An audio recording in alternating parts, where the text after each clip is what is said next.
죄인입니다.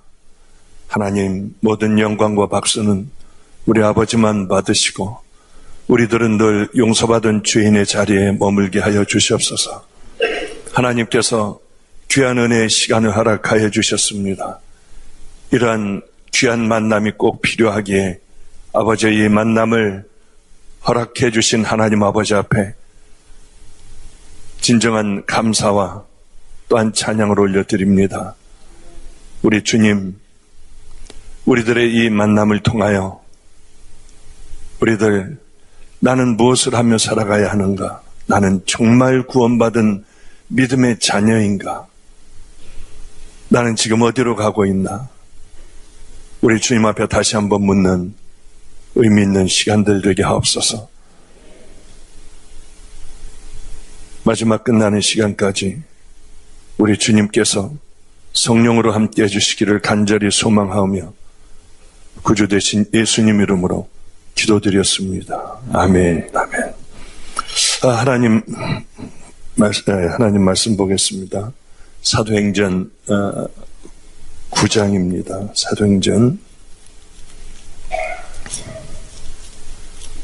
사도행전 9장 1절부터 5절까지 제가 보겠습니다. 사울이 주의 제자들에 대하여 여전히 위협과 살기가 등등하여 대제사장에게 가서 다메섹 여러 회당에 가져갈 공문을 청하니 이는 만일 그 도를 따르는 사람을 만나면 남녀를 막론하고 결박하여 예루살렘으로 잡아오려 함이라. 사울이 길을 가다가 다메섹에 가까이 이르더니 호련히 하늘로부터 빛이 그를 둘러 비추는지라. 땅에 엎드려져 들음에 소리가 있어 이르시되 사울아 사울아 내가 어찌하여 나를 박해하느냐 하시거늘 대답하되 주여 누구시니까? 이르시되 나는 내가 박해하는 예수라. 너는 일어나 시내로 들어가라. 내가 행할 것을 내게 이를 자가 있느니라 하시니. 거기까지 보죠. 제가 지금 왔다 갔다 헤맵니다. 성경 다른 곳을 피고 있다가 얼른 저기에 저 구절이었구나. 왜냐하면은 어쩌면 그렇게 아름다운 음악을 하는지요. 그래서 이건 내가 마음대로만 할 수 있다면 그냥 설교도 없애버리고 다 없애버리고 그냥 저걸로 계속 했으면 정말 좋겠다. 제가 음악을 좋아하거든요. 그래서 참 그런 생각을 갖다가 다시 예수 십자가의 피로써 그대는 씻겨 있는가로 돌아와 다시 제정신으로 돌아왔는데 왜 이렇게 자꾸 영향을 받는지요. 하여튼 왔다 갔다 저도 좀 잠깐 헤맸습니다. 맞아요. 여러분들이 모르셨군요. 와 하시는 거 보니까 그 데이비드 첸이 굉장히 유명한 모양이에요. 근데 전 이 친구들 가만히 보니까 아까 이제 이렇게 일찍 와서 여기 문이 열려 있길래 그 아내하고 남편은 먼저 와 있었고 아내하고 한번 상봉 장면을 봤어요. 조금 전에 같이 있다가 나왔습니다. 그런데 세상에 나오자마자 이 성전에서 끌어안고 볼을 비비고 난리가 났더군요. 쟤네들 왜 저래? 조금 아까 봤는데 했는데 그렇게 많은 세월이 흘렀어도 그렇게 서로들 사랑하더군요. 사랑하면 아마 늘 조금 전에 봐도 그렇게 또 그립고 보고 싶고 한 모양이에요. 그래서 저도 주님 그 모습을 보면서 주님 제 마지막은 우리 주님과의 오랜 벌써 26년 이 정도의 세월이 흘렀는데 바로 저렇게 좀 사랑하게 해주세요. 그런데 그 뒤에 얘기들이 참 저는 우리 누님에게 들은 얘기가 있습니다. 이 데이비드 첸이 할아버지가 대만에서 우리나라의 삼성그룹 같은 대단한 그룹의 회장님이십니다. 그러니까 아주 대단한 집안이죠. 그런데 하버드 대학에 컴퓨터 공학을 하면서 이거는 취미로 했는데 여기까지 온 거예요. 그래 얼마나 참 대단하게 똑똑합니까? 그런데 이제 문제가 하나가 생겼습니다. 너희들이 이혼할 때는 여자는 돈 한 푼 가져가지 못한다 하는데 사인을 해야 해요. 그래야만 이게 이 유산도 다 물려줄 수 있고 한데 그걸 안 해버렸어요.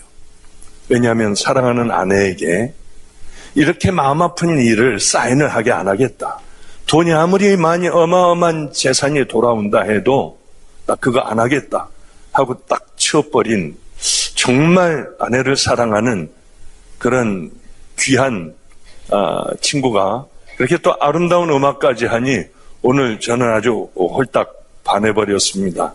늘 보는 얼굴이지만은 그렇게 오늘도 또 귀하게 보이고 내가 데이비드 첸의 뭔지 모르지만 하여튼 친척 관계 그게 된 게 너무나도 감사하고 저는 뭐 족보 같은 걸 잘 몰라요. 정말 감사하고 그렇죠. 누굴 사랑하려면 그렇게 좀 사랑해야 하는데요. 하나님을 사랑하려면 정말 좀 뜨겁게 우리가 사랑해야 하는데요. 저는 오늘요, 내가 미쳤구나. 세상에 내가 미쳤어. 그러면서 계속 앉아 있었어요. 왜냐하면 이게 자선의 행사인데 저는 그만 정신을 놓고 살다가 오늘 해필이면 왜 이런 본문을 내가 선택했을까? 제가 제일 잘 아는 18번인 강도 만난 자의 이웃이 누구겠느냐? 이걸 들고 나와 하는데 아니 사도 바울이 그렇게 예수님을 만난 얘기를 내가 도대체 왜 갖고 나왔을까? 저도 황당했어요. 지금 앉아있으면서요. 이건 뭘 얘기를 해야지?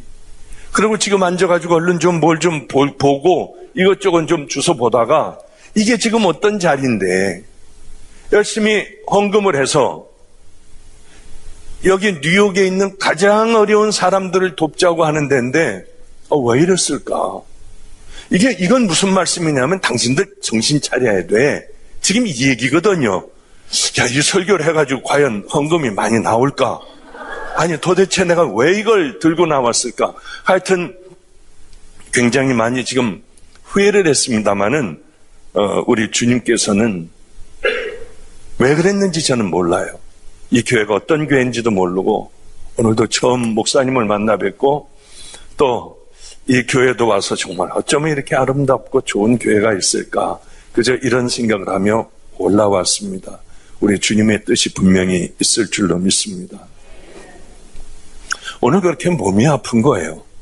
이거 3일 동안에 어디 나가지도 않고 확 들어넣어서 그냥 쉬기만 했는데 오늘 아침서부터 몸이 이상하게 좀 춥기도 하고 떨리기도 하고 목이 이렇게 아프고요. 그리고 말이 잘 안 나오더군요. 자꾸 들어눕고 싶고요. 그래서 오늘 병원에 갔다 왔습니다. 웬만해서는 약을 안 주시는 모양이에요. 그래서 그냥 돌아와 물 많이 먹어라 해서 물을 열심히 지금도 열심히 먹고 그러고 있었습니다. 조금만 이제는 나이가 65이 되니까 조금만 몸이 아프면은 열심히 가가지고 병원 가서 일단 검사부터 해요.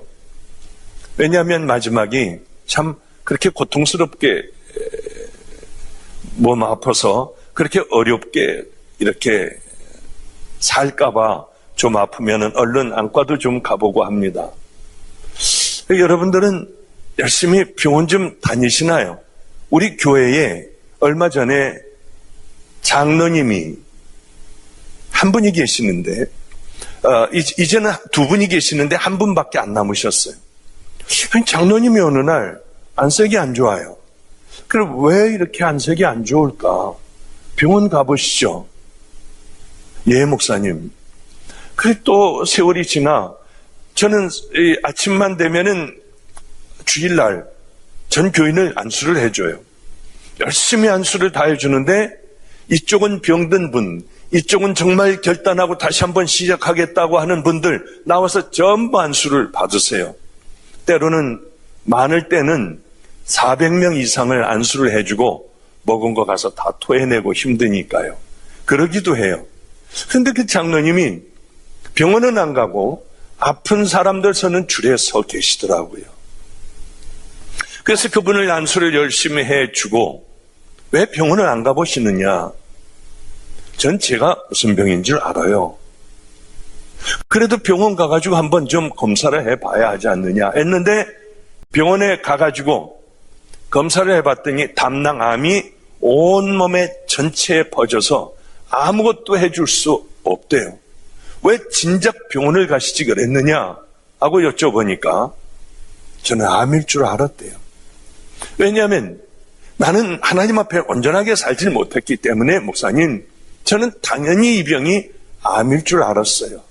그리고 바로 얼마 전에 소천을 하셨습니다. 얼마나 안타까운지요. 좀 자주 가서 체크를 해보시지. 소화가 안 되고 뭐 이렇게 더부룩하실 때 얼른 가서 검사를 했더라면 그저 열심히 저하고 같이 이렇게 지낼 수 있으셨을 텐데 마지막을 굉장히 고통스럽게 이렇게 앓다가 떠나셨습니다. 육신도 몸이 아프면 자주 체크를 해봐야 한다고 생각을 해요. 그런데 육신보다도 우린 더 중요한 문제가 하나가 있습니다. 아주 중요한 것이죠. 영혼에 대한 체크를 우리는 하면서 살아가느냐고 하는 거죠. 그런데 그걸 하는 분들이 별로 없다고 하는 게 제가 주님을 만나고 이렇게 여러 교회를 다니며 말씀을 전하면서 충격으로 다가왔습니다. 한번 정해지면 영원히 나올 수 없는 지옥 아니에요. 그것은 정말 무서운 것 아닙니까? 성경은 이렇게 표현하고 있습니다. 어느 부자가 지옥을 가게 됐죠. 그리고 거지 나사로는 아브라함 품에 천국에 안겨 있었고요. 그런데 이 지옥에 있는 이 부자였던 이 사람은 소원이 하나가 있습니다. 그 소원은 다른 게 아니라 그저 나사로에게 손가락에 물을 찍어 내 혀에 한 방울만 좀 떨어뜨려 줬으면은 선을 하겠다고 하는 거예요. 그러니 얼마나 뜨거우면, 얼마나 고통스러우면 그런 표현을 했겠습니까? 그리고 이것은 나갈 수도 없잖아요. 영원히 그렇게 돼버리고 마는 것 아닙니까? 이런 부탁을 또 하죠. 저 나사로를 다시 내려가서 내 형제들에게 여기는 오지 말라고 얘기 좀 해달라고 해요. 그러자 아브라함은 또 이렇게 말씀을 하십니다. 여러 선지자들을 보냈는데도 너희들이 듣질 않는데, 아니 죽었다 살아난 나사로가 간다고 하여 돌아오겠느냐? 안 된다고 하는 거예요. 우리는 그런 생각을 좀 해봐야 될 것 같습니다. 나는 정말 천국과 지옥은 어떤 사람이 가는가? 어떤 사람이 천국을 가고 어떤 사람이 지옥을 가는가?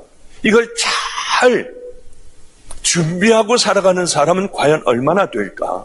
여러분 준비하십니까?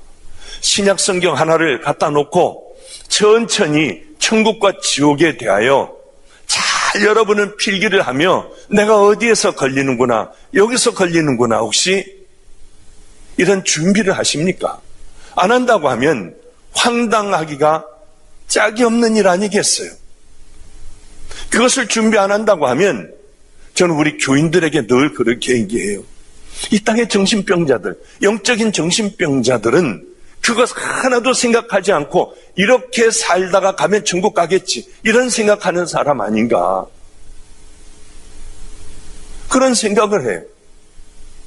어쩌면은 이 다음에 노후에는 잘 살려고 준비를 하며 천국은 전혀 준비를 하지 않을까. 이미 우리는 너무나도 많이 알아서 잘 알고 있잖아요. 천국 어떻게 가느냐? 죄를 버려야 되지 않습니까? 그리고 예수님이 나를 위하여 돌아가셨다고 하는 것을 믿고 그 주님 십자가 밑에 엎드릴 때 믿음으로 갈 수 있는, 내 모든 죄가 씻기며 속사람이 거듭나는 것 아니겠어요? 속사람이 거듭나지 않고는 우린 절대로 천국 갈 수 있는 것이 아니잖아요. 그런데 이런 것이죠. 정말 십자가를 만났다면, 정말 거듭났다면, 죄를 버리고 좁은 길을 향하여 아버지 집을 향하여 걸어간다면 그 사람은 천국 가는 사람일 거예요. 물론 믿음으로 가는 것이죠. 행위로 가는 것이 아니죠. 그러나 정말 십자가를 만났으면 우린 예수님 말씀대로 순종하며 오른뺨을 때리거든 왼뺨도 돌려대고 오리를 가자면 십리를 가고 세상의 빛과 소금이 되고 오른손이 하는 걸 왼손이 모르며 내 눈에 있는 들보를 빼고 남의 눈에 있는 티를 볼 줄 아는 그런 사람의 길들을 걸어갈 거 아니에요. 그 사람들 많이 천국 백성 혹시 아닙니까? 주님께서는 그렇게 말씀하셨지 않습니까? 우린 진짜냐? 나 진짜인가 가짜인가? 가짜들은 더 진짜 같더라고요. 진짜들은 나 이렇게 하다 지옥 가는 거 아니야? 하는 마음으로 살아가고요. 우리는 이 시간에 다시 한번 생각해 봐야 될 거예요. 나 정말인가? 사도 바울은 분명히 하나님 앞에 큰 사랑을 받고 있다고 생각하며 율법을 지키며 예수를 따르는 그 무리들을 잡아다 옥에 가둬두고 그들을 핍박했습니다. 당연한 거라고 생각을 했고 이 일을 열심히 해야 된다고 생각을 했는데 다메섹을 향하여 말을 달리다가 그만 환한 빛을 보게 되죠. 말에서 떨어졌습니다. 누구십니까? 나는 네가 핍박하는 예수다. 이 한마디에 완전히 다 무너져 버렸습니다. 하나님을 그렇게 사랑하고 나는 분명히 천국이라고 생각을 하고 그리고 하나님을 위하여 열심히 일을 했는데 그 결과는 하나님을 능멸하고 예수님을 핍박하는 하나님의 아들인 그분을 핍박하는 그것밖에는 되지 않았던 거예요. 그래서 이렇게 묻습니다. 주여, 그러면 내가 뭘 해야겠습니까? 그리고 이제 그렇게 당당하던 사람이, 뜨겁고 열정적이던 사람이 혼자 스스로 일어나지도 못하고 부축을 받고요. 모든 소망이 끊겨 이제 시내로 들어가지 않습니까? 우리는 잘 예수를 믿고 있는다고 생각하면서 부자와 같은 가난하고 헐벗은 사람들은 나하고는 상관없는 그 삶을 혹시 살아가지 않습니까? 나는 지금까지 천국이 어떤 사람들이 갑니까? 새벽기도 한 번도 빠지지 않고 3, 40년을 새벽기도 했다고 천국 갑니까?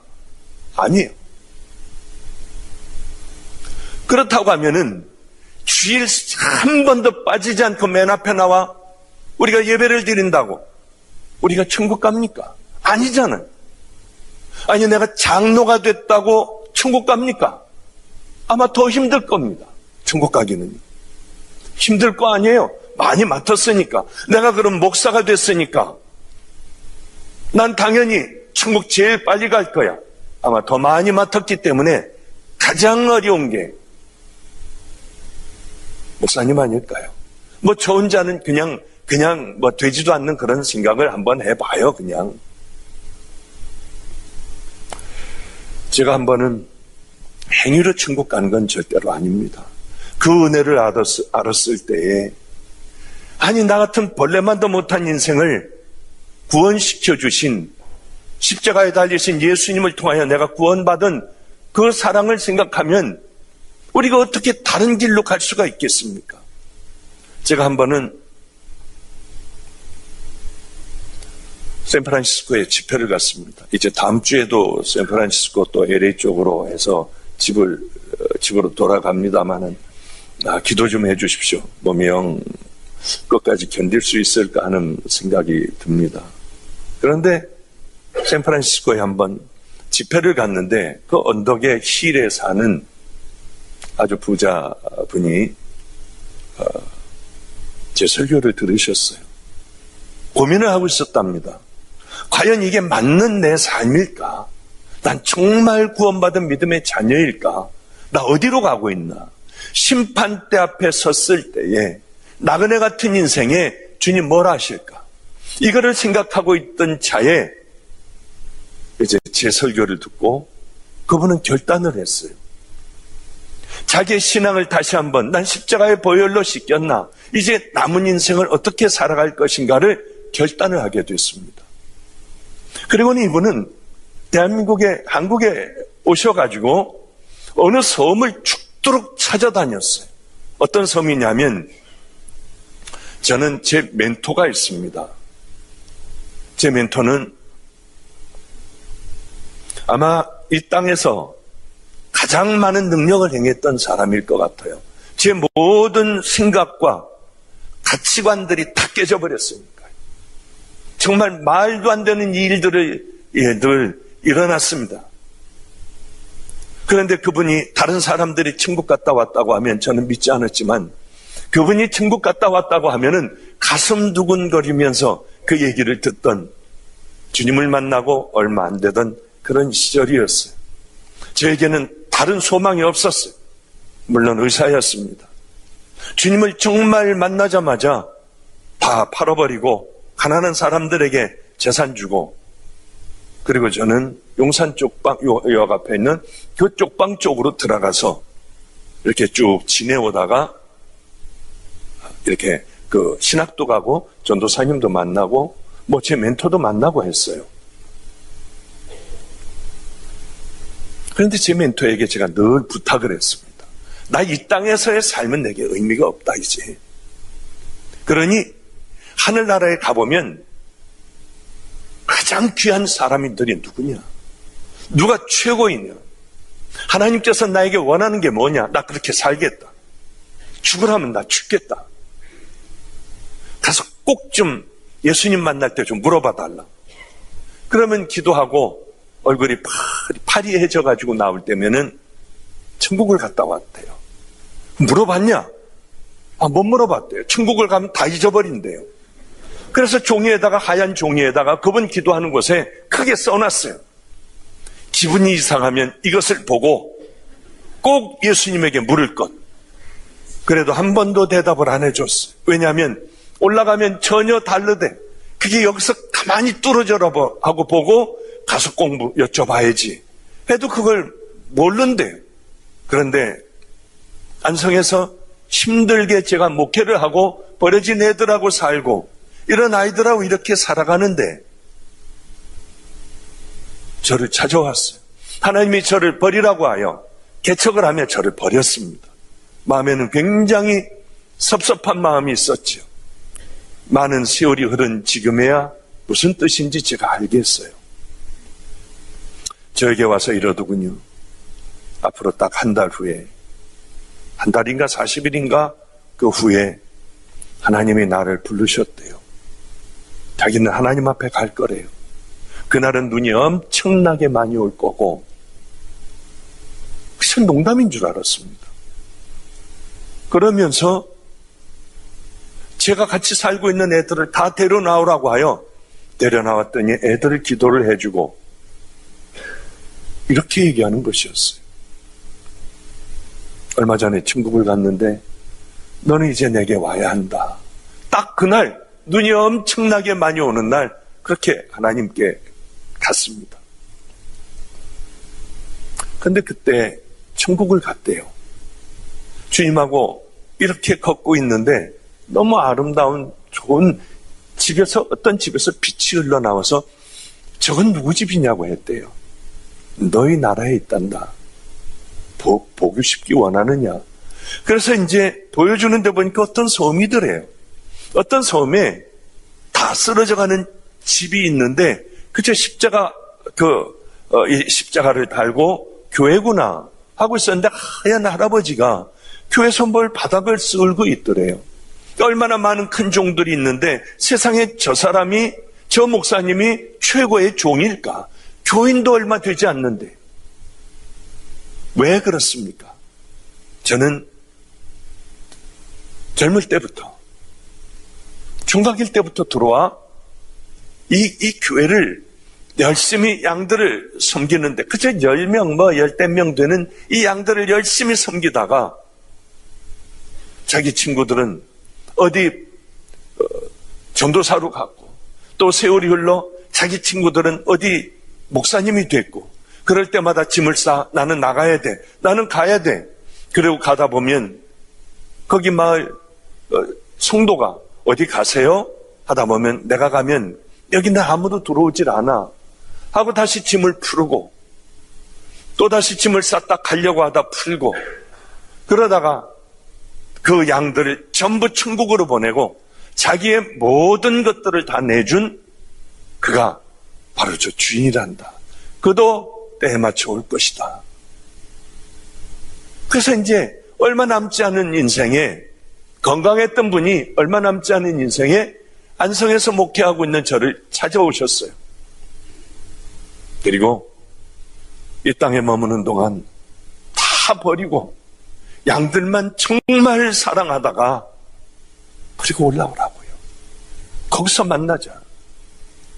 정말 양들을 생명을 다해 사랑하고 다 버려라. 그저 소유는 아무것도 아니다. 전 그저 그게 끝인 줄 몰랐어요. 그게 끝인 줄 알았으면 여러 가지 밤을 새도록 물어보기도 하고 기도도 하고 했을 건데 그게 저고 마지막이 될 줄은 몰랐습니다. 정말 그분은 그렇게 소천을 했어요. 그래서 저보고 성자가 되라고 했어요. 우리들이 만들어 놓은 기도원에 그분을 모셨습니다. 저는 아니겠거니 하고 아예 신경도 안 썼는데 겨울에 수천을 하셨어요. 그래 저는 언제나 그 무덤에 가서 장갑도 안 끼고 맨손으로 장갑을 벗고요. 무덤에 있는 눈을 다 이렇게 치워줬어요. 늘. 그러다 보면 얼음과 그 풀들이 얼어서요. 이걸 쓸다 보면 찔리기도 하고 하얀 그 눈 위에 제 핏방울들도 이렇게 맺히기도 했어요. 죄송해요. 저는 성자의 길을 가려고 하는데 왜 이렇게 안 되는지 모르겠어요. 난 버려진 자예요. 그러며 다닌 기억이 납니다. 이런 간증들을 간단하게 했는데 바로 이분은 그 섬을 찾아 나섰어요. 휴가를 받기만 하면은 잠깐 휴가를 내서 대한민국에 있는 섬들을 다 찾아다녔어요. 그러던 어느 날, 이분은 여러분들도 아실 거예요. 박마이클이라고 하는 분 계시죠? 그분 동생입니다. 박마이클이라고 하는 그 선교사님의 그 동생의 박농규 성도라고 하는 분이에요. 어느 곳에 와 그런데 이분이 어느 날 연락이 왔어요. 목사님, 여기가 그 섬은 아닌 것 같지만은 바로 거기에요. 전화가 왔더군요. 그럼 내가 거기 집회를 가겠다. 우리 집에서 7시간이 걸리더군요. 왕복 14시간. 거기를 찾아갔어요. 찾아갔을 땐 정말 마음 아픈 그런 광경들이 있었습니다. 자전거도 못 다녀요. 찻길도 없어요. 가게도 없어요. 아무것도 없는 섬. 막막하기가 짝이 없는 섬이었어요. 그 섬에 교회가 하나가 자그마한 게 하나가 있는데 거기를 이제 집회를 하려고 돌아갔는데 저기에는 충격적인 장면이 있었습니다. 그 목사님의 따님이 아마 정신분열인 것 같아요. 30인데 간질을 하루에도 수도 없이 간질을 해요. 그래서 앉아 서 있다가 그저 그대로 꼬꾸라져 이도 하나도 없고요. 다 망가졌어요. 자기 정신이 아니에요. 이 딸을 그냥 놔두면 이 딸은 물속에 빠져서 죽을 뻔한 것들을 몇 번 건져왔습니다. 이렇게 잠시도 가만히 앉아있고 또 간질을 하고 또 넘어지고 제가 갔을 때는 이 딸이 이가 하나도 없으니까 바로 그 우리 성도가 머리를 이렇게 그 딸을 30 먹은 딸을 이렇게 하고 밥을 먹이고 있었어요. 이제 밥은 못 먹으니까 죽을 묽게 써서 입에다가 넣어주는데 저는 이제 돌아가다가 그 장면을 봤는데 입에다 넣어주는데 거기서 간질을 하니까 먹은 걸 다 도로 기어내두군요. 그런데요, 수저로 여기 이렇게 흘리는 거를 다 긁어가지고 본인이 먹더라고요. 이걸 본인이 다 먹더라고요. 얼마나 충격이었는지요. 그러고는 꼭 끌어안고 괜찮아. 이제 또 괜찮아져. 그리고 기도를 하더라고요. 저에게는 정말 충격의 장면이었습니다. 그분은 잘 사는 분이에요. 어쩌면 다 버리고 와 거기서 그 일을 하고 있는지요. 사모님은 기도하는 곳이 있어요. 절벽입니다. 올라가면 절벽에 딱 거기에다 무릎을 대고 열심히 기도를 해요. 이러다 떨어져 주님 앞에 가는 게 소원이기 때문에 늘 거기서 흔들면서 기도를 해요. 얼마나 힘들겠습니까? 교회는 몇 명이나 되겠어요, 거기요. 맨 다 무슨 구신이 뭐니, 무슨 유명한 그 섬에 죽도라고 하는 섬입니다만은, 죽도라고 하는 얘기는 좀 빼주시죠. 예, 그건 꼭 좀 빼주세요. 그래서 저도 거기서 자고 먹으며 거기서 집회를 했습니다. 정말 여기를 도와야겠다. 그런 생각을 했어요. 이분은 어쩌면 이렇게 주님의 말씀대로 살아가려고 애를 쓸까? 그러다가 이제 저희 교회는 열심히 무슨 일을 하느냐 하면 개척교회들, 해도 안 되는 교회들, 10년 이렇게 지났어도 일어날 수 없는 교회들에게 교인들을 보내요. 오래됐습니다. 열심히 교인들을 나눠서 많은 교회들에게 보내요. 그런데 보니까 교인들이 가는 교인들만 가는 겁니다. 그래서 문을 닫아버렸어요. 우리는 10주 동안은 우리 교회에서 예배를 드리고 11주째는 문을 닫는다. 그러니 당신들은 다들 나가서 11조들 하고 감사헌금들 하고 전부 다 그렇게 하라. 11조 제일 많이 하는 분들은 작은 교회에다가 다 심었어요. 가서 섬기라고. 그래서 교인들을 훈련하려고 문을 닫았는데 우리 성도 중에 기자 하나가 그거를 해가지고 인터넷에 올렸다가 지금 요즘 제가 엄청나게 매맞고 있는 중이에요. 별의별 이게 힘든 얘기들을 정말 아이고 이거 어떻게 해야 하나. 받은 자만이 아는 그런 것들. 그래서 그래더라도 끝까지 이 일만큼은 내가 완성해야겠다 하고 이제 문을 닫고 저는 한 반밖에는 교회 없어요. 본교회 반 섬기고 반은 제일 어려운 교회, 한두 명 있는 교회, 두세 명 있는 교회. 이곳에 가서 주일날 11시에 말씀을 전해요. 이 교회가 세워지면 또 다른 교회로 가고요. 이제 이 다음번으로 갈 교회는 한 교회는 이제 거의 다 세워져서 이제 꽉 차게 됐으니까 다음번에는 죽도 14시간 걸리는 죽도 가서 거기 배 한 교인들을 가득 태우고 가서 거기 세우려고 해요. 힘들어도 어려워도 대가를 치러야 되지 않습니까? 편안하게 예배 드리는 것보다 우리 주님이 그 발길을 얼마나 귀하게 생각하시겠습니까? 우린 초대교회 신앙들을 회복해야 돼요. 이 다음번에는 한 달에 2번은 2주는 우리 거기 가서 예배 드릴 거예요. 그래서 그 교회가 행복해지면 얼마나 좋을까? 그런데 이제 다음 주일인가 또 문을 닫습니다.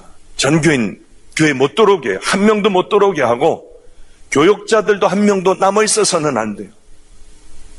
다 개척교회로 이렇게 쭉 다 가서 예배를 드려야 돼요. 그런데 문을 닫고 저는 바로 이 박문규 집사님이 또 저를 불러두군요. 목사님, 거기가 이제 웬만큼 다 되었기 때문에 장호원에 와 있습니다. 여기는 손을 쓰는 사람이 별로 없어요. 장애인들과 함께 이렇게 교회를 만들어 가는데 몇 명 없어요. 정신지체, 손발을 못 쓰고, 목사님은 하반신을 완전히 못 써서 휠체어를 타고 다니고, 여긴 빛이 있는 교회고, 빛이 져 있는 교회고, 너무 힘든 교회라서 이번에는 2번째로 왔습니다. 그래서 우리 교회 문 닫았을 때 장원으로 갔어요. 사람들이 그렇게 헌금을 가져가라고 저에게 주더군요. 저도 하나님 앞에 하고 싶었어요. 그래서 제가 제일 아끼는 물건이 하나가 있습니다. 저는 테너 색소폰을 참 좋아해요. 그래서 아주 오랫동안 이 색소폰을 불었어요. 사람들 앞에서는 불지 않지만은 집에서는 제가 불어요. 제 방에 가면은 제가 앉는 의자가 있습니다. 제 방의 의자가. 바로 그 옆에 제가 제일 사랑하는 악기를 그걸 놓고 늘 불던 악기. 내 손에 이제는 완전히 익어서 그 어떤 악기보다도 제가 제일 좋아하고 가장 비싼 악기예요. 어느 분이 제게 선물을 해준 겁니다. 그거 볼 때마다 행복했죠. 그거 닦는 게 취미고요. 그래, 이걸 팔아서 나는 드려야겠다 하고 이걸 팔아버렸어요. 저도 헌금하고 싶으니까요. 그러니까 10주 전이죠. 그래서 헌금을 갖고 다른 분들이 준 헌금을 갖고 가서 헌금을 하고 예배를 드렸습니다. 그런데 이 박 집사님이 이런 얘기를 하시는 거예요. 목사님, 여기도 이제 웬만큼 세워질 것 같아요. 그날 예배가 꽉 차게 왔으니까 강대상까지 앉고 거기에 이제 예배를 드리겠다고 계속 드리겠다고 하는 헌신하는 분들이 있으니까요. 목사님, 이 다음번에는 목사님네 집으로 가겠습니다. 왜냐하면 우리 집에도 만만치 않은 많은 아이들이 있거든요. 그 아이들과 함께 지내겠습니다. 제 마지막은 거기 가서 지낼 거예요. 곧 갈 겁니다. 그래서 제가 절대로 오지 말라고 했어요. 절대로 오지 마라. 당신은 우리 집에 오면 나한테 더러운 영향을 받을 것 같다. 그러니까 당신은 깨끗하고 지금까지 살아온 대로 더 힘들고 어려운 곳으로 가라. 나 거기 또 쫓아갈 테니까 우리 집에는 오지 말아라. 그렇게 눈물을 글썽거리시더군요. 저는 집으로 그렇게 예배를 드리고 왔습니다. 얼마나 기쁜지요.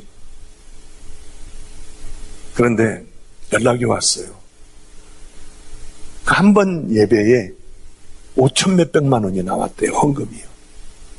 그래서 빚을 그 힘들고 괴로운 그 쪼들리던 빚에서 해방이 됐다고 하더군요. 목사님, 한 번만 더 와주시면 우리 좀 그저 아름답게 예배 드릴 수 있는 조그만 공간을 만들 수 있을 것 같아요. 그래서 거기 그저 한 2번 더 가서 예배를 드리고 그 다음에는 저 죽도로 가야겠구나 하는 생각을 했습니다. 그래요. 우리는 그저 교회 다닌다고 하여 하나님의 자녀는 아니잖아요. 이분도 그래, 나는 이만하면 됐어. 나는 이만큼 교회를 열심히 섬기고 나 이만큼 하나님 앞에 바쳤으니까 나는 됐어. 분명히 천국 갈 거야. 그러다가 이분에게는 물음이 하나가 생긴 거예요. 나 이대로 이렇게 가면 주님이 뭐라고 하실까 하니 나는 나만을 위하여 살았지. 그저 예배 가서 드린 것밖에는 없는 거예요. 남은 것이 주님께서 너 뭐 하다 왔니? 하면은 대답할 게 하나도 없더래. 지나온 과거만 잘못된 것만 생각나고요. 얼른 다 버리고 그리고 남은 삶을 이제는 이렇게 살겠다고 하여 2번째, 처음에는 그 섬으로 가고 2번째는 그 장애인들이 모여있는 손을 쓸 수 있는 사람, 사과를 깎을 수 있는 사람은 목사님을 비롯하여 2명밖에 없는 그곳으로 가서 그분들의 손발이 되어 열심히 섬기더군요. 얼마나 감사했는지요. 다음번이 궁금해요. 다음번에 가는 곳에 나를 꼭 불러달라. 내가 최선을 다하여 당신 가는 곳이면은 도울 거다. 이렇게 기쁠 수가 없대요. 거기 머물러 있었으면 나는 어떻게 됐을까 생각을 하면은 정말 두렵기가 짝이 없다고 하는 얘기를 하더군요. 사도 바울도 마찬가지였던 것 같아요. 이게 잘하는 일이라고 생각했는데 너는 나를 핍박하는 거였어. 아이, 그러면 당신 누구십니까? 나는 네가 핍박하는 예수야. 그러면 내가 이제 뭘 어떻게 하겠습니까? 우리들에게 그 물음이 우리들에게는 꼭 필요해요. 당연하게 될 것 같지만은 만약에 그게 안 된다고 하면 우리 어떻게 하느냐는 거죠. 선한 행위로가 아니라 구원받은 믿음의 자녀들은 그 길, 구원받은 사람들답게 그 믿음의 길을 걸어간다고 하는 말씀이에요. 왜 내가 이런 얘기를 할까? 강도 만난 자의 이웃이 내 18번인데 왜 이걸 내가 가지고 나왔을까? 아마 이 가운데 이 말씀이 꼭 필요한 자녀들이 있기에 황당하게 오늘 같은 날 이 말씀을 갖고 나온 줄로 저는 믿습니다. 우리 교회는 전도사들이 한 30여 명이 돼요. 그런데 이 전도사들을 훈련을 제가 참 열심히 시키고 있습니다. 어떻게 시키냐면 첫째 설교 훈련과 기도 훈련을 시켜요. 보통 한 4시간 정도, 많이 자면 한 5시간밖에는 얘네들이 못 잡니다.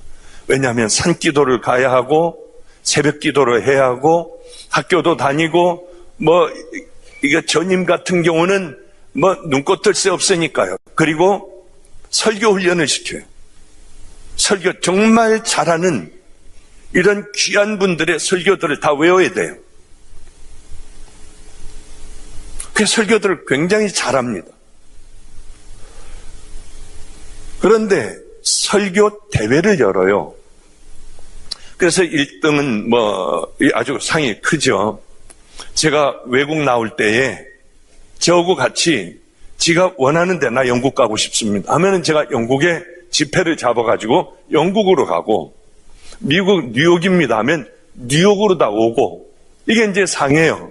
2등도 그렇고 3등도 그렇고. 그리고 얘네들 가운데 크게 뛰어서 교회를 개척을 해줘요. 그러니까 얘네들은 죽어라고 하는 거죠.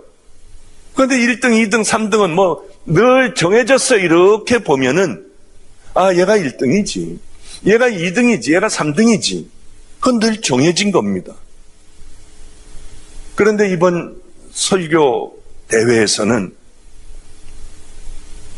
충격적인 결과가 나왔어요. 30여 명 중에 30여 등이 있네. 눈에 보이지도 않는 애. 또 암에 걸려서 암 수술을 받은 애. 말도 잘 못하고 산기도를 반드시 가야 되는데 산에 가서 그저 아버지 하고 있으면은, 새벽까지 그러고 있으면은 산에 가서 기도하던 애들이 제가 불쌍해가지고 자기 기도는 다 끝쳐버리고 얘네들을 위해서 열심히 기도하다가 내려온대요. 저놈 좀 이거 안 보였으면 좋겠는데 저놈이 옆에서 기도하면은 늘 제 기도하다가 만다고, 자기 기도는 못한다고 하면서 애들이 투덜거려요. 그런 아이였습니다. 얘는 설교를 할 줄도 몰라요.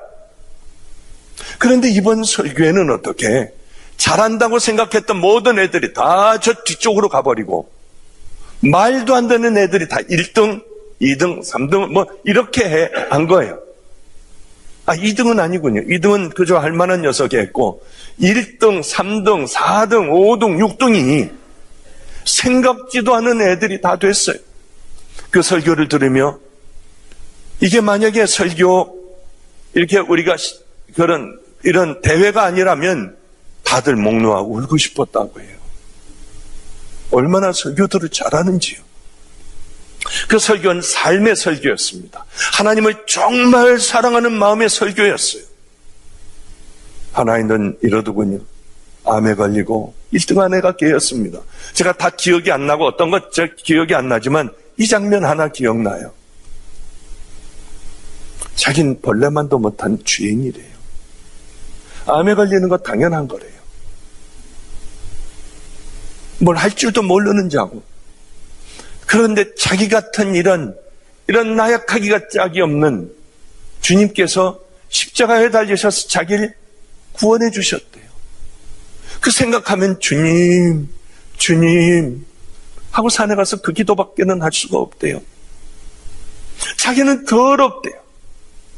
오물이 묻어있는 자기 같은 자래요. 저를 씻어주셨으니 자기는 산에 가서 기도하고 맨 마지막엔 이런 기도를 한대요. 하나님, 나 오물 묻은 나보다 더 더러운 나 같은 자를 위하여 십자가에 달리셔서 날 정결케 해주셨으니까 날 아프리카로 보내주세요. 꼭 그러셔야 돼요. 그리고 아프리카에서 오물이 묻은 애들, 더러운 애들, 에이즈 걸린 애들, 보면은 사람들이 다 도망가는 애들, 나 걔네들 끌어안고 걔네들과 함께 살게 해주세요. 걔네들을 깨끗하게 씻게 해주세요. 마지막 그렇게 기도하고 나온대요. 이게 얼마나 은혜가 되는지요. 제가 해서 은혜가 안 되지만은 그 아이 입으로 연약한 아이가 나와 그 설교를 하는데 다들 기절을 하는 줄 알았대요. 저렇게 하나님을 사랑하는구나. 하나님 꼭 내 마지막에 내가 목사가 될 때는 가서 그거 하게 해주세요. 평생 그거 하다가 하나님 앞에 가게 해주세요. 얼마나 제가 마음이 기뻤는지 몰라요. 한 번은 여러 아이들이 많아요. 겨우 노트북을 하나를 사가지고 이제 이것 가지고 이제는 PC방에 가거나 남의 노트북 안 빌려도 되겠구나. 그래. 그리고 거기에 설교도 저장하고 뿌듯해 어쩔 줄 모르는 어느 날 세상의 연속극을 본 거예요. 하도 재밌다고 하니까 그걸 보고 또 보고 하다가 내가 주의 종이 왜 이래? 제가 늘 그러거든요. 그런 유혹이 있을 땐 다 때려 부셔버리라고요. 이 아이는 방주교회 꼭대기로 올라갔대요. 그리고 밑에 길을 향해 그걸 던져버리고 뛰어내려가서 아예 쓸 수 없을 때까지 다 발로 밟았다고 하더군요. 애들이 이렇게 싸워주는 게 고마웠어요. 또 하나 굉장히 뭉클한 사건이 하나가 있었습니다. 이 아이는 저를 이제 열심히 좀 제가 옷을 벗고 하면 옷도 받아주고 해요. 늘 같이 지내는 아이 중에 하나지요. 이 아이가 어느 날은 버스를 타고 신학대학원생입니다. 버스를 타고 가는데 고양이 한 마리가 지나가다가 큰 봉고차 같은 게 그를 깔고 지나가더래요. 그 고양이가 거기서 반은 없어지고 반밖에는 없는 그 고양이를 보고 아저씨 여기서 내려달라고 막 소리 질렀더랍니다. 그런데 아저씨는 안 된다. 기사 아저씨는 다음 정거장에 가서 내려줘서 그 고양이를 향하여 죽도록 달려갔대요. 그리고 보니 거기는 피만 흥건히 있지 고양이가 없었답니다. 그 고양이를 따라갔대요. 열심히 이렇게 핏자국을 보고 따라가니까 어느 컨테이너 박스 속으로 들어가서 이렇게 아마 그냥 두 다리로 그냥 이렇게 끌고 간 모양이에요. 핏자국이 쭉 있는데 그 안으로 들어가 있는데 나비야 일로 나오라고, 아가야 일로 나오라고 하니까 막 소리 지르고 막 난리가 났더래요. 그냥 놔두면 죽을 것 같아. 아가 괜찮아 하고 손을 넣었는데 고양이가 꽉 물고 놓지를 않더래요. 그래서 손을 뺐는데 그 아이 손에는 지금도 아주 선명하게 고양이가 문 자국이 있어요. 그래서 손을 뺐다가 피가 자꾸 나오더래요. 그래도 얘를 살려야겠기 때문에 얘 손을 넣었더니 또 확 핥기더래요. 그 아이 손에는 확 핥힌 자국이 또 있어요. 그래도 얘를 아냐 억지로 끄집어냈는데 보니까 반은 이렇게 다 납작해져 있고요. 그 아이를 열심히 안고 어디론지 하여튼 달려가기 시작을 하는데 동물병원 어디냐고, 동물병원 어디냐고 다 지치도록 뛰어다니다가 어느 동물병원이 하나가 발견이 되어 그리로 들어가 모든 건 내가 다 드릴 테니까 얘만 살려달라. 수술하고 반으로 끊어도 되니까 얘만 살려달라고 애걸복걸을 했대요. 이 아이는 살 수가 없다. 이제 곧 죽을 거다. 그런데 고양이가 스르르 눈을 감더래요. 그래서 그 고양이를 붙들고 우는데 주님이 이렇게 크게 말씀하시더래요. 이게 너희들이다. 이게 너희들이다. 그렇게 쳐서 비참하게 죽어가는 너희들 위하여 십자가에 달려 내 아들이 죽었는데 너희들은 나를 또 물고 너희들은 나를 핥히지 않니?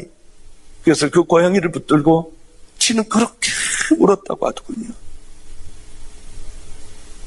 제가 얼마나 은혜를 받는지요. 우리 애들을 통하여 얼마나 은혜를 받는지요. 야, 너 왜 그렇게 했니? 목사님 밤낮 동물이라 할지라도 목사님 예전에 그러셨잖아요. 강도 만난 자의 이웃이 되라고요. 목사님 하나님 만나시고 산에 올라가서 기도하다가 내 발에 혹시 개미라도 죽으면 어떡할까 하고 양말도 다 벗고 살피면서 내려오셨다고 하잖아요. 그 아이 얘기를 들으며 깊이 생각이 들었습니다. 내가 누군가? 우리는 도대체 누구인가? 십자가는 나와 어떤 관계가 있는가? 우리도 한번 다시 물어봐야 돼요. 주여 누구십니까? 당신은 누구십니까? 그리고 나는 이제 어떤 길을 어떻게 살아가야 하는가? 이 땅의 삶은 나그네 삶이에요. 잠깐 머물다 가요.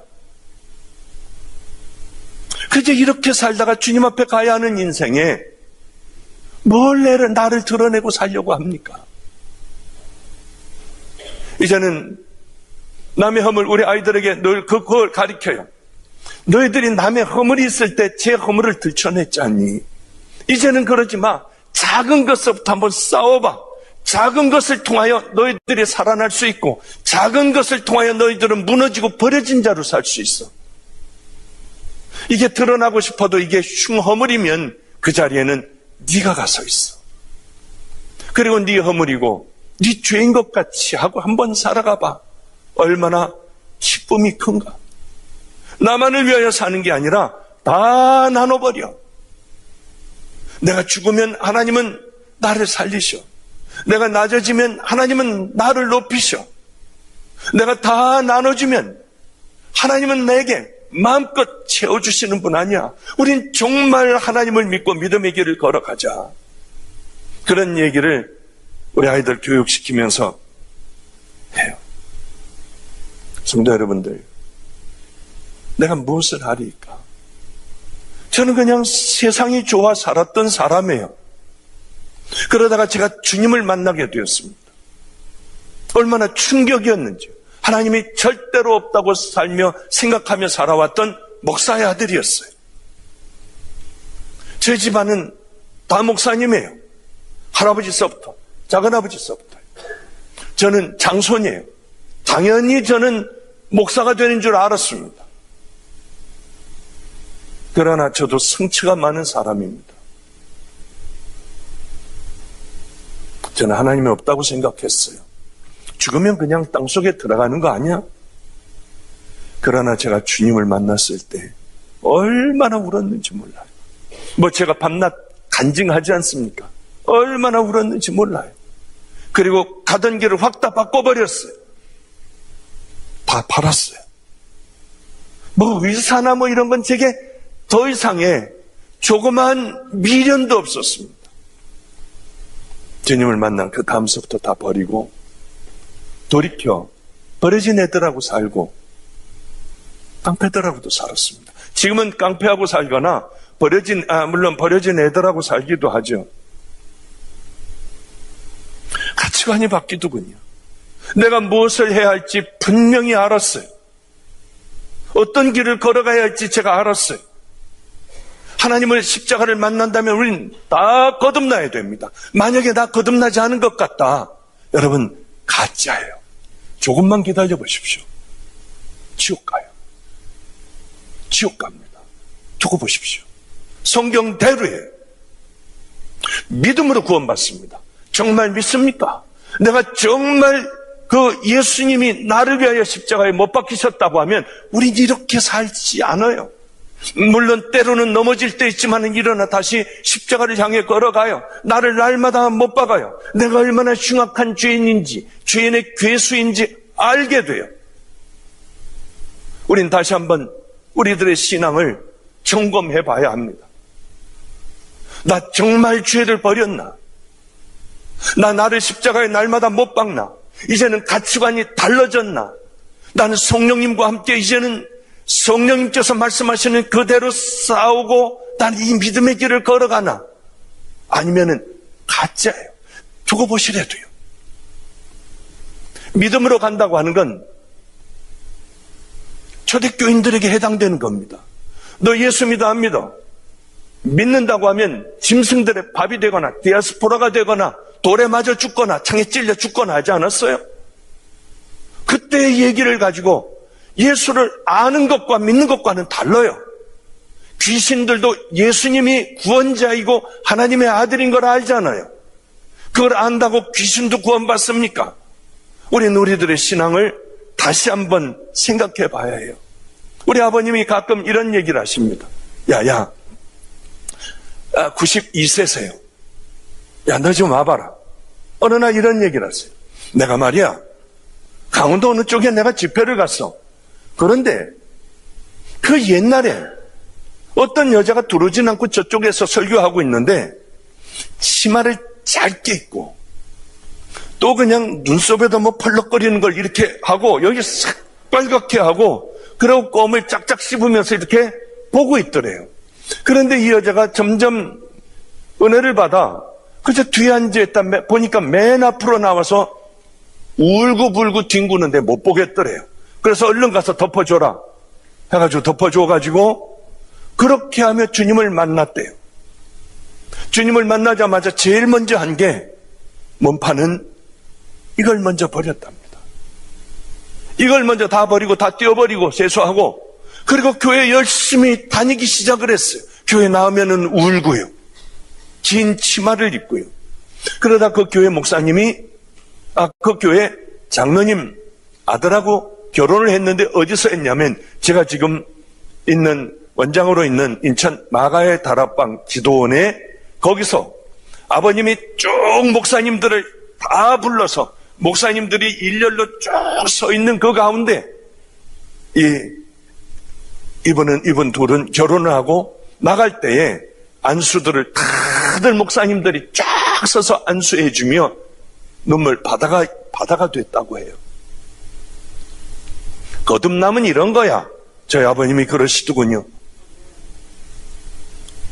그 여인이 다시 또 껌을 짝짝 씹고요.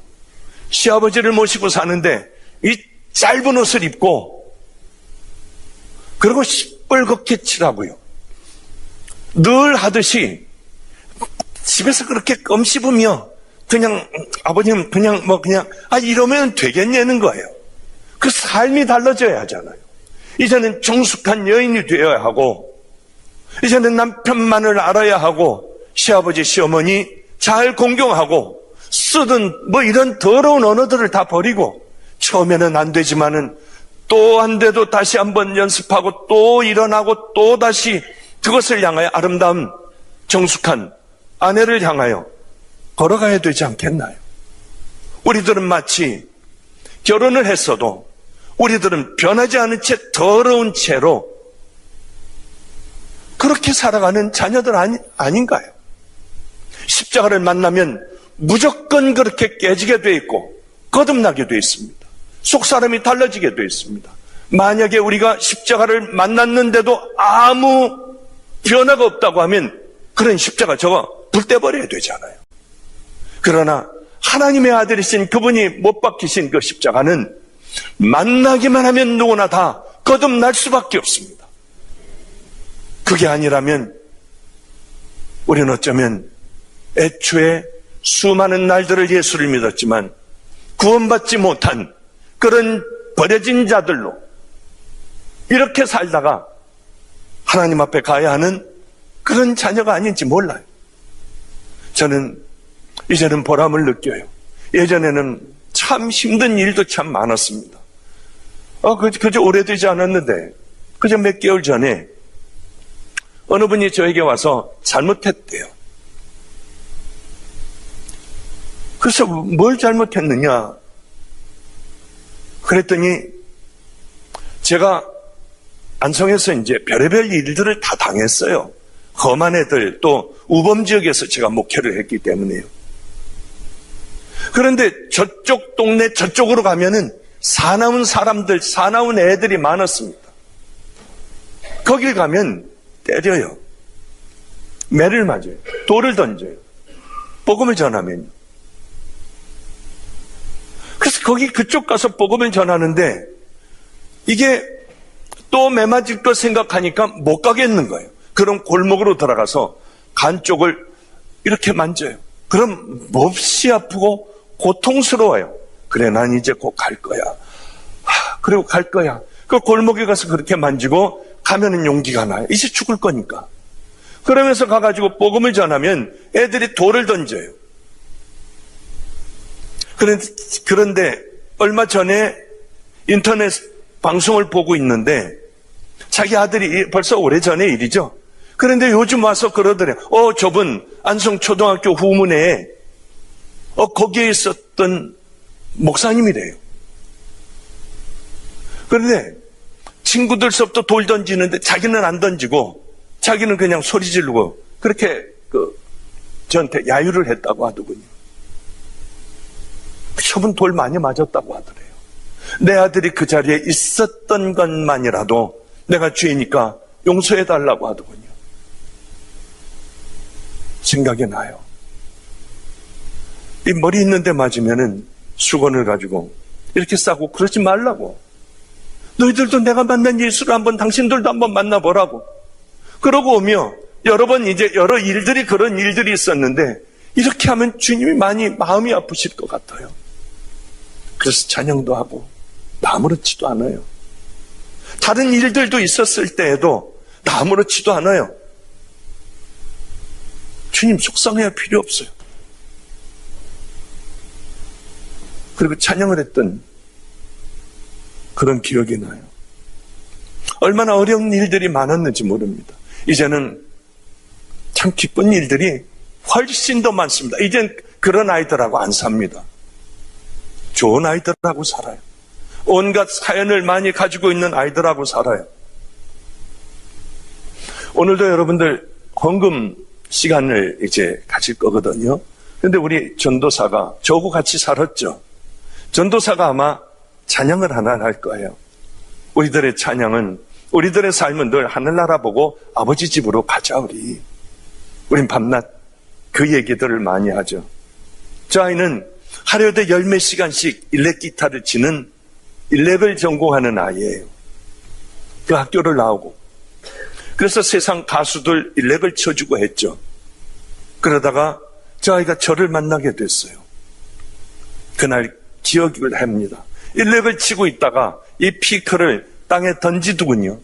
이제는 절대로 세상 음악하지 않고 주님 위해 살겠다고 하며 주의 길을 걸어가요. 그런데 군대를 갔는데 군악대 당연하게 들어가지 않겠습니까? 실력이 좋으니까. 들어간 지 얼마 안 됐는데 장군들 파티가 있었답니다. 그래서 장군 파티에서 일렉을 치는데 한참 흥이 무르익어 갈 때 장군 하나가 이 쫄병인 이아이에게 와서 술을 따라주더래. 한 잔 마시라고. 그래서 그랬대요. 못 마십니다. 못 마셔? 예. 왜?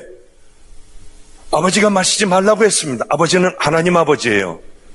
그래? 도로 들어가더래요. 조금 있다가 또 나오더래요. 니네 아버지가 누구냐 하면은 하나님 아버지십니다. 그러려고 했는데 아버지가 먹지 말라고 했으면 넌 먹지 마. 그러더니 옆에 아이에게 따라주더래요.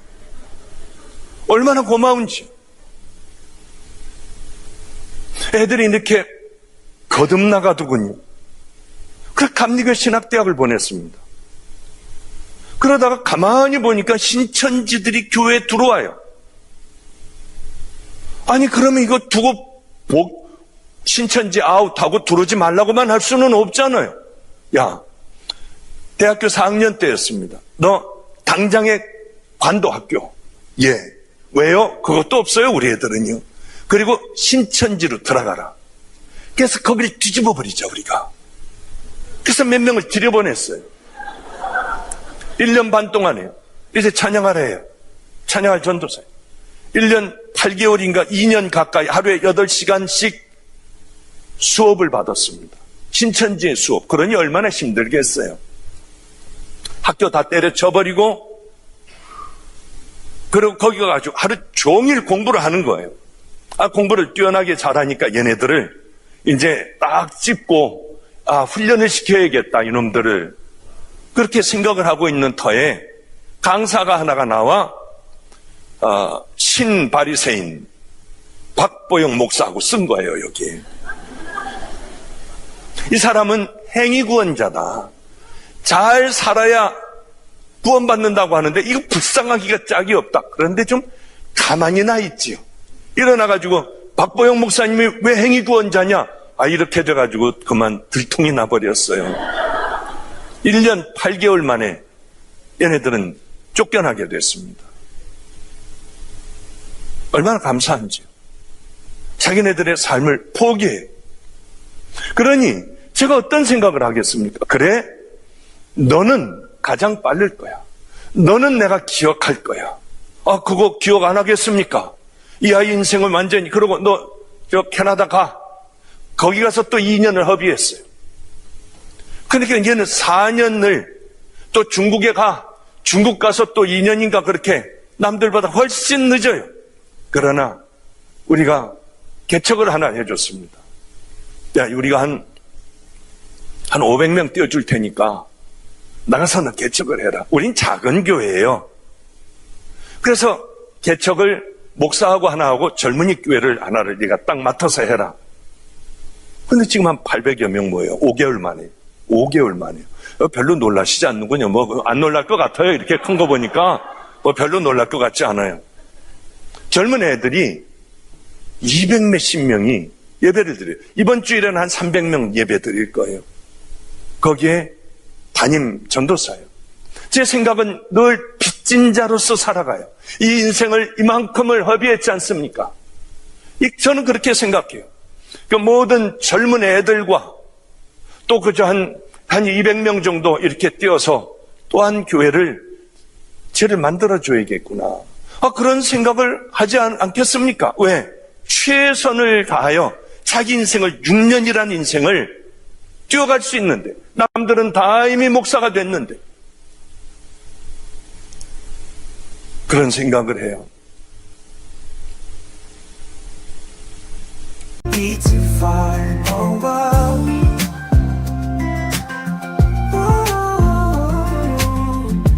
Lessons we learned are etched upon our souls. The tapestry of moments to make us whole. The past may diverge and lives may take flight. The love we shared once will forever shine bright. So I'll carry these memories like treasures I hold dear. A reminder of the love that blossomed and grew here. We were young and adventurous, chasing dreams hand in hand. Forever in my heart you'll always understand. 오늘 늘 이 간증을 제가 행복해서 합니다. 우리들이 결단을 하면 하나님의 말씀대로 기쁘시게 하는 그 삶을 결단을 하면 하나님은 거기에 대한 반드시 은혜가 있더군요. 우리가 교인들을 나눠주면서부터 수직 상승을 했어요. 한 주에 많을 때는 100여 명이 들어오는 거예요. 그러니까 문을 다 잠궈놓고 예배를 드릴 수밖에 없었어요. 그때가 정말 나누면은 그래 하나님께서 채워주시는구나. 그거를 깨닫게 돼요. 우린 적극적으로 지금 나누고 있고 개척한 교회들에서도 벌써 다 나누기 운동을 하고 있어요. 저는 그것을 절대 하나님은 살아계시기에 그래 내가 주면 하나님은 내게 채워주시고 그래 내가 낮아지면 하나님은 나를 올려주시는구나. 교회도 당연해요. 그래 너 구원 강도 만난 자의 이웃이 누구이겠느냐. 선한 사마리아인입니다. 가서 너도 그렇게 해라. 교회에 있어서 그렇다고 하면 강도 만난 자는 누굴까? 해도 안 되는 절대로 일어날 수 없는 교회들이더라고요. 그래서 시작을 했어요.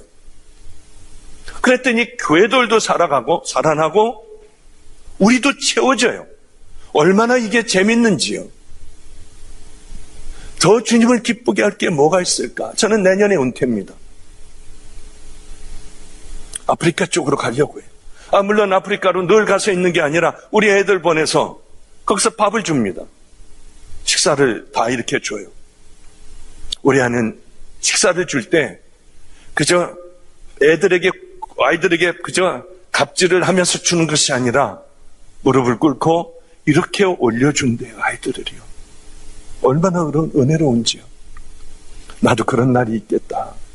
그날 처음으로 무릎을 꿇고 거기 아이들에게 밥을 올려줄 때 얼마나 울까. 그 밤에 얼마나 울까. 가치 있고 의미 있고 하나님이 기뻐하시는 그런 삶을 사는 것이 우리에게 남는 것이지. 그저 나 혼자 살아간다고 하면 행복하고 그것이 과연 남는 것일까 하는 생각을 해요. 이 간증만 하고 제가 끝낼게요. 우리 집 아이 중에 이 간증은 여러 번 들으셨을 거예요. 몇 년 전에 4살, 6살짜리 아이가 들어왔습니다. 참 불행했어요. 아버지가 자살을 하고 어머니도 이 아이들을 그저 자살하면서 같이 데리고 가려고 4살, 6살짜리 애들을 방에다 연탄불을 피워놓고 애들이 늘어진 후에 이 아이들을 자기 다리 사이에다 아이들 다리 허벅지를 놓고 꽈버렸어요. 그리고 엄마는 죽었습니다. 꼬운 채로 너무 오랜 시간이 지나갔어요. 그래서 이 아이들의 다리는 썩기 시작을 했죠. 피가 안 통하니까. 이상한 신음소리가 나봤더니 애가 엄마를 죽어있는 엄마를 보고 엄마 살려줘, 엄마 살려줘. 그러고 그 신음소리를 내고 있었어요. 그래서 다리를 풀고 보니 애들 다리는 썩어 있었습니다. 다 썩었어요. 그래 빨리 다리를 잘라야 한다. 서울대병원에서도 빨리 잘라야 한다. 이 아이 다리는. 그래서 아이들 다리를 다 자르고 무슨 절로다가 가기로 각서를 다 쓴 상태에 이분들은 절을 다녀요. 그런데 말도 안 되게 어느 목사님이 가서 그 보호자를 데리고 억지로 우리 기도원에 목요 철야에 왔다가 은혜를 받았습니다. 술 취한 상태로 왔다가 은혜를 받아 저 목사님에게 드려야겠구나. 우리 애들 맡겨야겠구나. 절이 아니라 하고 며칠 후에 다 약속을 파기하고 우리 집으로 데려왔을 때는 여기 이렇게 붕대를 잔뜩 애들이 감고 이렇게 겨다녔어요.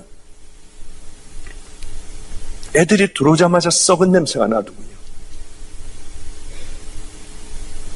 그래서 애들의 다리를 다 나가라고 하고 다리를 풀어보는데 기절하는 줄 알았습니다. 저도 그 예전에 의사였기 때문에 험한 거 다 봤을 거 아닙니까? 다리가 썩어서 이 아내가 부패해가지고요. 이만해진 거예요. 애들 그 가느다란 다리가. 얼마나 애들은 처음으로 자기 다리를 보며 악을 쓰고 울었습니다. 너희들 그래 똑바로 봐라. 너희들 다리를 지금 똑바로 봐야 해. 하나님이 어떻게 해주시나. 그리고 악을 쓰고 우는 아이들을 붙들고 제가 기도했어요. 하나님, 내게 달란트를 하나님이 주신 것이 있다면 버려진 애들 잘 주의 종으로 만들어 하나님의 종으로 세우는 겁니다. 이 아이들을 세계를 다니며 복음을 전하는 믿음의 종들을 만들 테니 하나님이 지금 이 아이들에게 역사하여 주셔서 하나님이 하실 일을 해달라고 저는 간절하게 기도했어요. 그리고 다음날 우리 동네에 있는 연세정형외과에 가서 소독만 해와라 했더니 병원에서 난리가 난 거예요. 이걸 어떻게 그냥 놔두느냐. 얘네들 죽는다. 제가 갈등이 되겠습니까? 안 되겠습니까? 시간이 많이 지났어요. 어쨌든 그렇게 해가지고 얘네들은 초등학교도 들어갔어요. 그런데 어느 날 그러더군요. 목사님, 얘 달리기 해가지고 같은 학교에 다니는 애들, 같은 반 애들이 또 우리 집에 또 살고 있으니까 얘 달리기에서 1등을 했대요. 그럴 때 얼마나 눈물이 나는지요. 물론 아이들 다리 다 자르지 않았어요. 다리를 한 아이는 좀 절어요. 이렇게 약간 접니다. 그런데 그 형은 옷을 입히고 걸어가면은 그저 번듯한 아이 걸음을 걸어요. 하나님은 살아계세요. 전 다른 건 몰라요. 이제 하나님이 그 아이들을 만지셨으니 제가 해야 될 것은 열심히 아이들을 믿음의 종으로 만들면 돼요. 얘네들은 토요일만 되면은 그 먼 서울역까지 나가 아저씨들 들어놓아서 술 먹고 술 취해 있는 아저씨들 기도해드리고 먹을 것들을 갖다가 아저씨들에게 이 어린 아이들이 다 갖다 드려요. 그리고 사진을 찍어오고 오늘은 아저씨 기도해드렸다고 할 때 얼마나 이쁜지요.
그렇구나.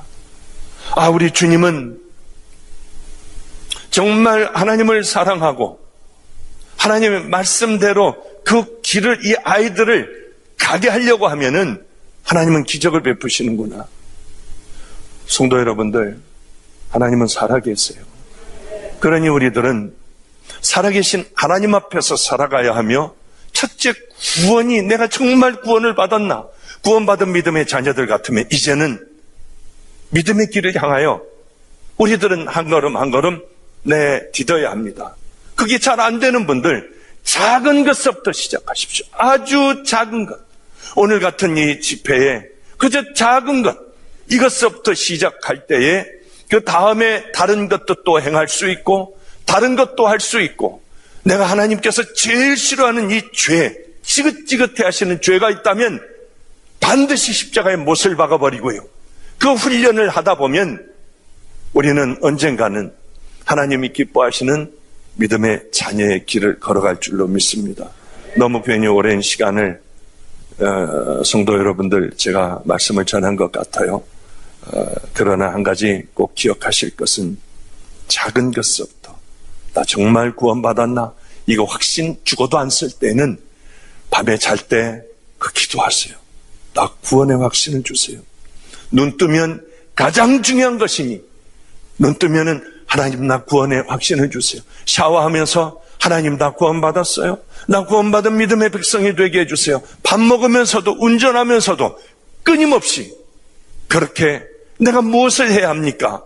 그 물음을 물으며 살아간다면 어느 날인가 주님께서 우리 마음에 내가 너를 사랑한다.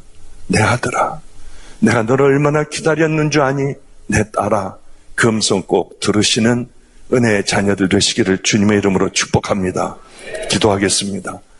하나님 아버지, 그저 준비 없이 하나님의 말씀을 전했으나 꼭 필요한 자녀들, 이 말씀을 붙들고 돌아서